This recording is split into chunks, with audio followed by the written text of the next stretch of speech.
Chapter 3 of the Skylark of Space by E. Doc Smith. Seaton solves the problem of power. "Well, Mart," said Seaton briskly, "now that the Seaton Crane Company Engineers is organized to your satisfaction, let's hop to it. I suppose I'd better beat it downtown and hunt up a place to work." "Why not work here?" "Your house? You don't want this kind of experimenting going on around here, do you? Suppose a chunk of this stuff gets away from me and tears the side out of the house?" "This house is the logical place to work. I already have a complete machine shop and testing laboratory out in the hangar, and we can easily fit up a chemical laboratory for you in the tower room. You can have open windows on four sides there, and if you should accidentally take out a wall, there will be little damage done.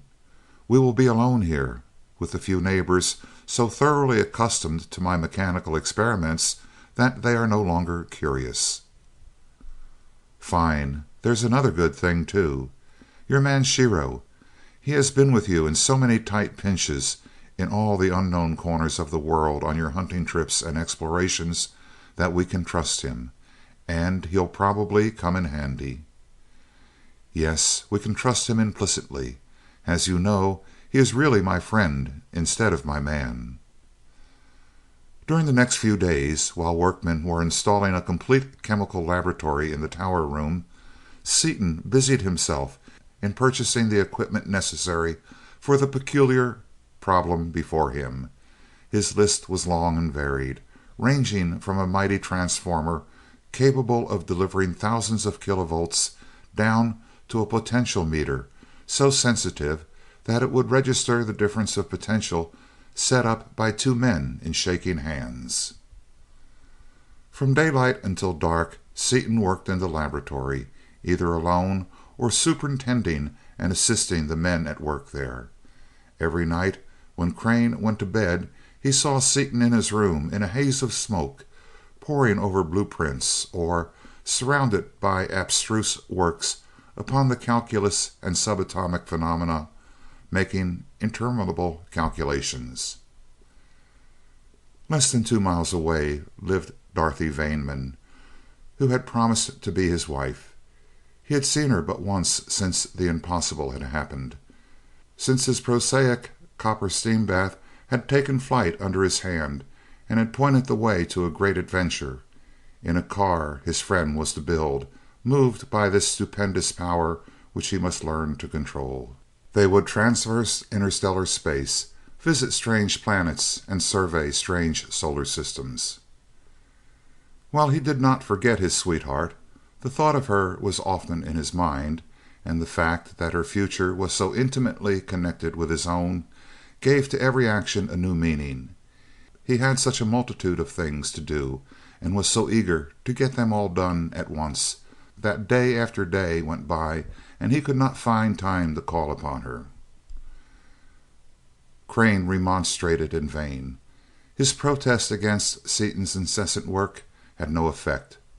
Seaton insisted that he must fix firmly just a few more points before they eluded him, and stuck doggedly to his task. Finally, Crane laid his work aside and went to call upon the girl. He found her just leaving home and fell into step beside her. For a while she tried to rouse herself to be entertaining, or at least friendly, but the usual ease with which she chatted had deserted her, and her false gaiety did not deceive the keen-minded Crane for an instant. Soon the two were silent as they walked along together. Crane's thoughts were on the beautiful girl beside him, and on the splendid young genius under his roof, so deeply immersed in his problem that he was insensible to everything else. "I have just left Dick," Crane said suddenly, paying no attention to her startled glance. "Did you ever in your life see anyone with his singleness of purpose? With all his brilliance, one idea at a time is all that he seems capable of, though that is probably why he is such a genius. He is working himself insane. Has he told you about leaving the Bureau?" "No, has he?" Has it anything to do with what happened that day at the laboratory? I haven't seen him since the accident, or discovery, whichever it was, happened. He came to see me at 10:30, when he was invited to dinner. Oh, Martin, I had been so angry, and he told such a preposterous story. I have been wondering since if I didn't dream it." "No, you didn't dream it, no matter how wild it sounded. He said it, and it is all true. I cannot explain it to you. Dick himself cannot explain it, even to me, but I can give you an idea of what we both think it may come to." "Yes, do." "Well, he has discovered something that makes copper act mighty queer, knocks it off its feet, so to speak. That day a piece went up and never did come down." "Yes, that is what is so preposterous." "Just a moment, please," replied the imperturbable Crane. "You should know that nothing ordinary can account for Dick's behavior, and after what I have seen this week I shall never again think anything preposterous. As I said, this piece of copper departed via the window for scenes unknown. As far as a pair of good binoculars could follow it, it held to a perfectly straight course toward those scenes. We intend to follow it in some suitable vehicle." He paused, looking at his companion's face, but she did not speak. "Building the conveyance is where I come in," he continued in his matter-of-fact voice. "As you know, I happen to have almost as much money as Dick has brains, and some day, before the summer is over, we expect to go somewhere. We do not know where, but it will be a long way from this earth." There was a silence. Then Dorothy said helplessly, "Well, go on. I can't understand." "Neither can I. All I know is that Dick wants to build a heavy steel hull, and he is going to put something inside it that will take us out into space. Only occasionally do I see a little light as he tries to explain the mechanism of the thing to me." After enjoining upon her the strictest secrecy, he repeated the story that Seaton had told him, and informed her as to the present condition of affairs. "It is no wonder the other chemists thought he was crazy, is it, Martin?" "No, especially after the failure of his demonstration the next morning. You see, he tried to prove to the others that he was right, and nothing happened. He has found out since that an electrical machine in another room, which was not running that morning, played a very important part. When the copper refused to act as it had the night before, they all took the snap judgment that he had suffered an attack of temporary insanity, and the solution was worthless. They called him Nobody Home." "It almost fits at that," exclaimed Dorothy, laughing. "But if he thought of that," she added thoughtfully, "if he was brilliant enough to build up such a wonderful theory, think out such a thing as actually traveling to the stars, all on such a slight foundation of fact, I wonder why he couldn't have told me." She hadn't meant to utter the last thought. Nobody must know how being left out of it had hurt her, and she would have recalled the words if she could. Crane understood and answered loyally. "He will tell you all about it very soon, never fear. His is the mind of a great scientist, working on a subject of which but very few men have even an inkling. I am certain that the only reason he thought of me is that he could not finance the investigation alone. Never think for an instant that his absorption implies a lack of fondness for you.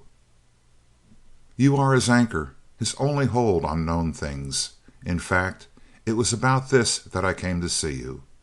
Dick is working himself at a rate that not even a machine can stand. He eats hardly anything, and if he sleeps at all, I have never caught him at it. That idea is driving him day and night, and if he goes on the way he is going, it means a breakdown. I do not know whether you can make him listen to reason or not. Certainly no one else can. If you think you can do it, that is to be your job, and it will be the biggest one of the three." "How well you understand him," Dorothy said after a pause. "You make me feel ashamed, Martin. I should have known without being told. Then I wouldn't have had these nasty little doubts about him." "I should call them perfectly natural, considering the circumstances," he answered. "Men with minds like Dick are rare. They work on only one track. Your part will be hard. He will come to you bursting with news, and aching to tell you all about his theories and facts and calculations, and you must try to take his mind off the whole thing and make him think of something else. It looks impossible to me." The smile had come back to Dorothy's face. Her head, graced by its wealth of gleaming auburn hair, was borne proudly, and glancing mischief lit her violet eyes. "Didn't you just tell me nothing is impossible? You know, Martin, that I can make Dickie forget everything, even interstellar. Did I get that word right? Space itself, with my violin. Trying to beguile a scientist from his hobby is comparable only to luring a drug addict away from his vice. But I would not be surprised if you could do it," he slowly replied. For he had heard her play. She and Seaton had been caught near his house by a sudden shower while on horseback, and had dashed in for shelter. While the rain beat outside, and while Shiro was preparing one of his famous suppers, Crane had suggested that she pass the time by playing his fiddle. Dorothy realized with the first sweep of the bow that she was playing a Stradivarius, the like of which she had played before only in her dreams. She forgot her listeners, forgot the time and the place, and poured out in her music all the beauty and tenderness of her nature. Soft and full tones filled the room, and in Crane's vision there rose a home filled with happy work, with laughter, with companionship, with playing children who turned their faces to their mother as do flowers to the light. Sensing the girl's dreams as the music filled his ears, he realized as never before in his busy, purposeful life how beautiful a home with the right woman could be. No thought of love for Dorothy entered his mind, for he knew that the love existing between her and his friend was of the kind that nothing could alter. But he felt that she had unwittingly given him a great gift. Often thereafter, in his lonely hours, he had imagined that dream home, and nothing less than its perfection would ever satisfy him. For a time they walked on in silence. On Dorothy's face was a tender look, the reflection of her happy thoughts, and in Crane's mind floated again the vision of his ideal home, the home whose central figure he was unable to visualize. At last she turned and placed her hand on his arm. "You have done a great deal for me, for us," she said simply. "I wish there was something I could do for you in return." "You have already done much more than that for me, Dorothy," he answered, more slowly even than usual. "It is hard for me to express just what it is, but I want you to know that you and Dick mean much to me. You are the first real woman I have ever known, and some day, if life is good to me, I hope to have some girl as lovely care for me." Dorothy's sensitive face flushed warmly. So unexpected and sincere was his praise that it made her feel both proud and humble. She had never realized that this quiet, apparently unimaginative man had seen all the ideas she expressed in her music. A woman expects to appear lovely to her lover, and to the men who would be her lovers if they could, but here was a man who neither sought nor expected any favors, saying that he wanted some girl as lovely for his own. Truly it was a compliment to be cherished. After they had returned to the house and Crane had taken his departure, Dorothy heard the purr of a rapidly approaching motorcycle, and her heart leaped as she went to the door to welcome her lover.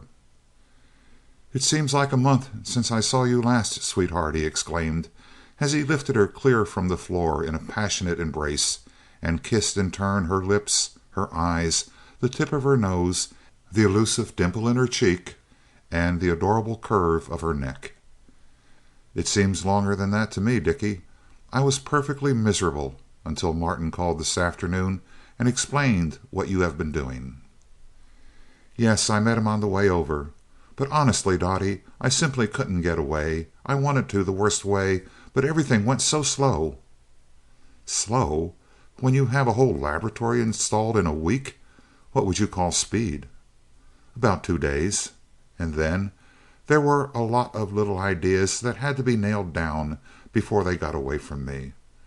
This is a horribly big job, Dottie, and when a fellow gets into it he can't quit. But you know that I love you just the same, even though I do appear to neglect you," he continued with fierce intensity. "I love you with everything there is in me. I love you, mind, body, and spirit, love you as a man should love the one and only woman. For you are the only woman. There never was and never will be another.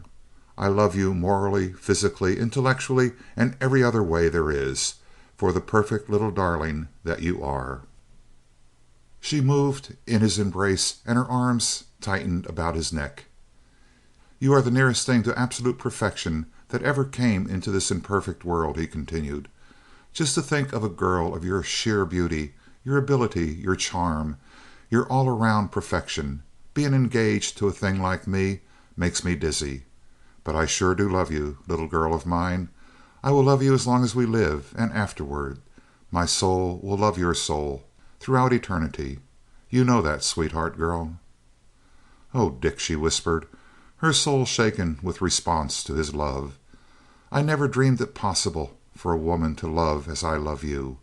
Whither thou goest—" Her voice failed in the tempest of her emotion, and they clung together in silence.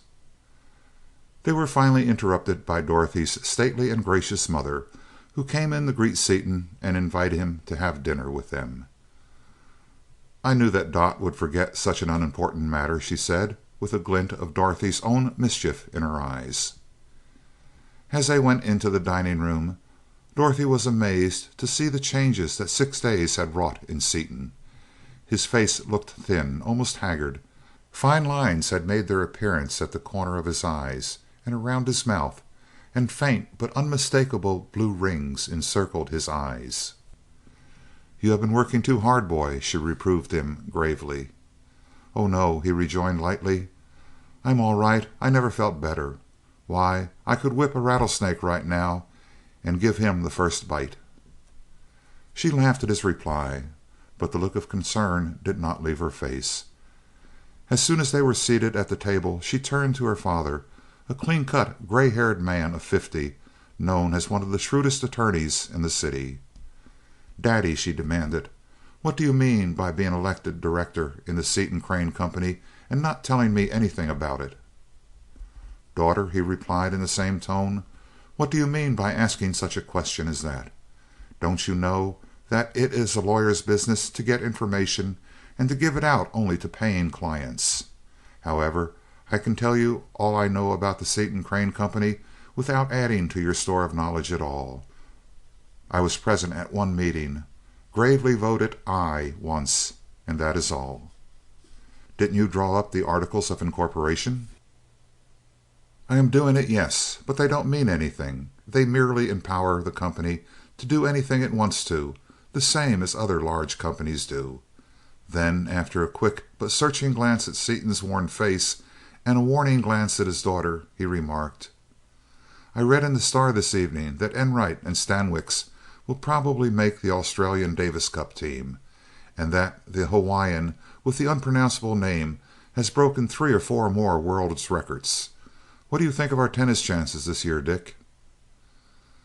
Dorothy flushed, and the conversation, steered by the lawyer into safer channels, turned to tennis, swimming, and other sports. Seaton, whose plate was unobtrusively kept full by Mr. Vaneman, ate such a dinner as he had not eaten in weeks. After the meal was over, they all went into the spacious living room, where the men ensconced themselves in comfortable Morris chairs, with long black cigars between their teeth, and all 4 engaged in a spirited discussion of various topics of the day. After a time the older couple left the room, the lawyer going into his study to work, as he always did in the evening. "Well, Dickie, how's everything?" Dorothy asked unthinkingly. The result of this innocent question was astonishing. Seaton leaped to his feet. The problem, dormant for 2 hours, was again in complete possession of his mind. "Rotten," he snapped, striding back and forth and brandishing his half-smoked cigar. "My head is so thick that it takes 1,000 years for an idea to filter into it. I should have the whole thing clear by this time, but I haven't. There's something, some little factor that I can't get. I've almost had it a dozen times, but it always gets away from me. I know that the force is there and I can liberate it, but I can't work out a system of control until I can understand exactly why it acts the way it does." Then, more slowly, thinking aloud rather than addressing the girl, "The force is attraction toward all matter, generated by the vibrations of all the constituent electrons in parallel planes. It is directed along a line perpendicular to the plane of vibration at its center, and approaches infinity as the angle theta approaches the limit of pi divided by 2. Therefore, by shifting the axis of rotation, or the plane of vibration, thus making theta vary between the limits of 0 and pi divided by 2."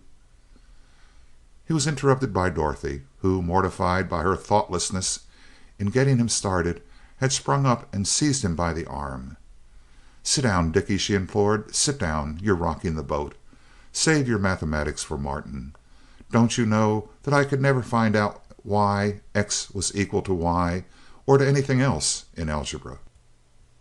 She led him back to his chair, where he drew her down to a seat on the arm beside him. "Whom do you love?" she whispered gaily in his ear. After a time she freed herself. "I haven't practiced today. Do you want me to play for you a little?" "Fine business, Dottie. When you play a violin, it talks." She took down her violin and played. First his favorites, crashing selections from operas and solos by the great masters, abounding in harmonies on 2 strings. Then she changed to reveries and soft, plaintive melodies. Seaton listened with profound enjoyment. Under the spell of the music he relaxed, pushed out the footrest of the chair, and lay back at ease, smoking dreamily. The cigar finished and his hands at rest, his eyes closed of themselves. The music, now a crooning lullaby, grew softer and slower, until his deep and regular breathing showed that he was sound asleep. She stopped playing and sat watching him intently, her violin in readiness to play again if he should show the least sign of wakening. But there was no such sign. Freed from the tyranny of the mighty brain which had been driving it so unmercifully, his body was making up for the many hours of lost sleep. Assured that he was really asleep, Dorothy tiptoed to her father's study and quietly went in. "Daddy, Dick is asleep out there in the chair. What shall we do with him?" "Good work, Dottie Dimple. I heard you playing him to sleep. You almost put me to sleep as well. I'll get a blanket and we'll put him to bed right where he is." "Dear old Dad," she said softly, sitting on the arm of his chair and rubbing her cheek against his. "You always did understand, didn't you?" "I try to, kitten," he answered, pulling her ear.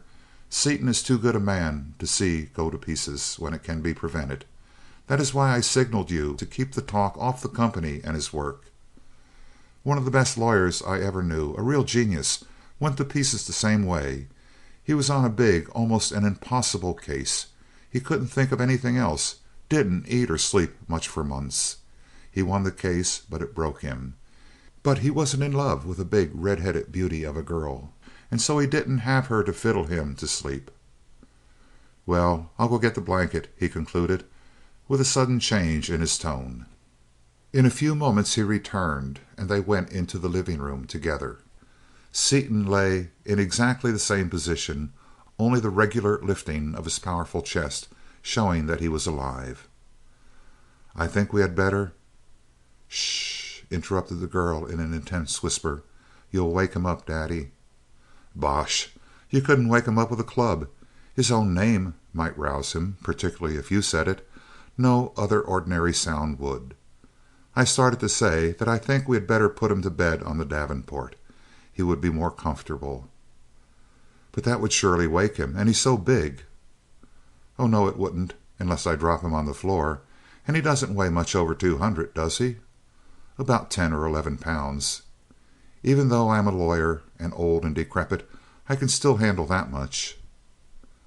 With Dorothy anxiously watching the proceedings and trying to help, Vaneman picked Seaton up out of the chair with some effort and carried him across the room. The sleeping man muttered as if in protest at being disturbed, but made no other sign of consciousness. The lawyer then calmly removed Seaton's shoes and collar, while the girl arranged pillows under his head and tucked the blanket around him. Vaneman bent a quizzical glance upon his daughter, under which a flaming blush spread from her throat to her hair. "Well," she said defiantly, "I am going to, anyway." "My dear, of course you are. If you didn't, I would disown you." As her father turned away, Dorothy knelt beside her lover and pressed her lips tightly to his. "Good night, sweetheart," she murmured. "Night," he muttered in his sleep, as his lips responded faintly to her caress. Vaneman waited for his daughter, and when she appeared, the blush again suffusing her face, he put his arm around her. "Dorothy," he said at the door of her room, using her full name, a very unusual thing for him, "the father of such a girl as you hates to lose her. But I advise you to stick to that boy. Believe in him and trust him, no matter what happens. He is a real man." "I know it, Dad. Thank you. I had a touch of the blues today, but I never will again. I think more of his little finger than I do of all the other men I ever knew put together. But how do you know him so well? I know him, of course, but that's different." "I have various ways of getting information. I know Dick Seaton better than you do, better than he knows himself. I have known all about every man who ever looked at you twice. I have been afraid once or twice that I would have to take a hand, but you saw them right, just as you see Seaton right. For some time I have been afraid of the thought of you marrying. The young men in your social set are such a hopeless lot. But I am not any more. When I hand my little girl over to her husband next October, I can be really happy with you instead of anxious for you. That's how well I know Richard Seaton. Well, good night, daughter mine." "Good night, Daddy dear," she replied, throwing her arms around his neck. "I have the finest dad a girl ever had, and the finest boy. Good night." It was 3 o'clock the following afternoon when Seaton appeared in the laboratory. His long rest had removed all signs of overwork, and he was his alert, vigorous self. But when Crane saw him and called out a cheery greeting, he returned it with a sheepish smile. "Don't say anything, Martin. I'm thinking it all, and then some. I made a regular fool of myself last night. Went to sleep in a chair and slept 17 hours without a break. I never felt so cheap in my life." "You are worn out, Dick, and you know it. The sleep put you on your feet again, and I hope you will have sense enough to take care of yourself after this. I warn you now, Dick, that if you start any more of that midnight work, I will simply call Dorothy over here and have her take charge of you." "That's it, Mart. Rub it in. Don't you see that I am flat on my back, with all 4 paws in the air? But I am going to sleep every night. I promised Dottie to go to bed not later than 12, if I have to quit right in the middle of an idea, and I told her that I was coming out to see her every other evening and every Sunday. But here's the dope. I've got that missing factor in my theory. Got it while I was eating breakfast this afternoon." "If you had eaten and slept regularly here and kept yourself fit, you would have seen it before." "Yes, I guess that's right, too. If I miss a meal or sleep from now on, I want you to sandbag me. But never mind that. Here's the explanation.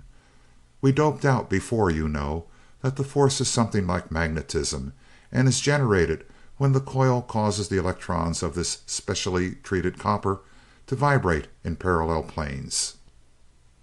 The knotty point was, what could be the effect of a weak electric current in liberating the power? I got it. It shifts the plane of vibration of the electrons." "It is impossible to shift that plane, Dick. It's fixed by physical state, just as speed is fixed by temperature." "No, it isn't. That is, it usually is, but in this case it may be shifted. Here's the mathematical proof." So saying, Seaton went over to the drafting table, tacked down a huge sheet of paper, and sketched rapidly, explaining as he drew. Soon the two men were engaged in a profound mathematical argument. Sheet after sheet of paper was filled with equations and calculations, and the table was covered with reference books. After 2 hours of intense study and hot discussion, Crane's face took on a look of dawning comprehension, which changed to amazement and then to joy. For the first time in Seaton's long acquaintance with him, his habitual calm was broken. "By George!" he cried, shaking Seaton's hand in both of his. "I think you have it. But how under the sun did you get the idea? That calculus isn't in any of the books. Where did you get it, Dick? You're a wonder." "I don't know how I got the idea. It merely came to me. But the math is right. It's got to be right. No other conclusion is possible. Now, if that calc is right, and I know it is, do you see how narrow the permissible limits of shifting are? Look at equation 236. Believe me, I was sure lucky that day in the Bureau. It's a wonder I didn't blow up the whole works. Suppose I hadn't been working with a storage cell that gave only 4 amperes at 2 volts. That's unusually low, you know, for that kind of work." Crane carefully studied the equation referred to and figured for a moment. "In that case, the limit would be exactly 8 watts. Anything above that means instant decomposition." "Yes." Crane whistled a long, low whistle. "And that bath weighed 40 pounds, enough to vaporize the whole planet. Dick, it cannot be possible." "It doesn't seem that way, but it is. It certainly makes me turn cold all over, though, to think of what might have happened. You know now why I wouldn't touch the solution again until I had this stuff worked out." "I certainly do. You should be even more afraid of it now. I don't mind nitroglycerin or TNT, but anything like that is merely a child's plaything compared to this. Perhaps we had better drop it." "Not in 7,000 years. The mere fact that I was so lucky at first proves that fate intended this thing to be my oyster. However, I will not tempt the old lady any farther. I am going to start with 1/1,000,000th of a volt, and will use a piece of copper visible only under a microscope. But there's absolutely no danger now that we know what it is. I can make it eat out of my hand. Look at this equation here, though. That being true, it looks as though you could get the same explosive effect by taking a piece of copper which had once been partially decomposed and subjecting it to some force, say an extremely heavy current. Again, under the influence of the coil, a small current would explode it, wouldn't it?" "It looks that way from those figures." "Say, wouldn't that make some bullet? Unstabilize a piece of copper in that way and put it inside a rifle bullet, arranged to make a short circuit on impact. By making the piece of copper barely visible, you could have the explosive effect of only a few sticks of dynamite. A piece the size of a pea would obliterate New York City. But that's a long way from our flying machine." "Perhaps not so far as you think. When we explore new worlds, it might be a good idea to have a liberal supply of such ammunition of various weights for emergencies." "It might at that. Here's another point in equation 249. Suppose the unstabilized copper were treated with a very weak current, not strong enough to explode it, a sort of borderline condition. The energy would be liberated, apparently, but in an entirely new way. Wonder what would happen. I can't see from the theory. Have to work it out. And here's another somewhat similar condition right here that will need investigating. I've sure got a lot of experimental work ahead of me before I know anything. How are things going with you?" "I have the drawings and blueprints of the ship itself done, and working sketches of the commercial power plant. I am working now on the details, such as navigating instruments, food, water, and air supplies, special motors, and all of the 101 little things that must be taken into consideration. Then, as soon as you get the power under control, we will have only to sketch in the details of the power plant and its supports before we can begin construction." "Fine, Mart. That's great. Well, let's get busy." End of chapter 3.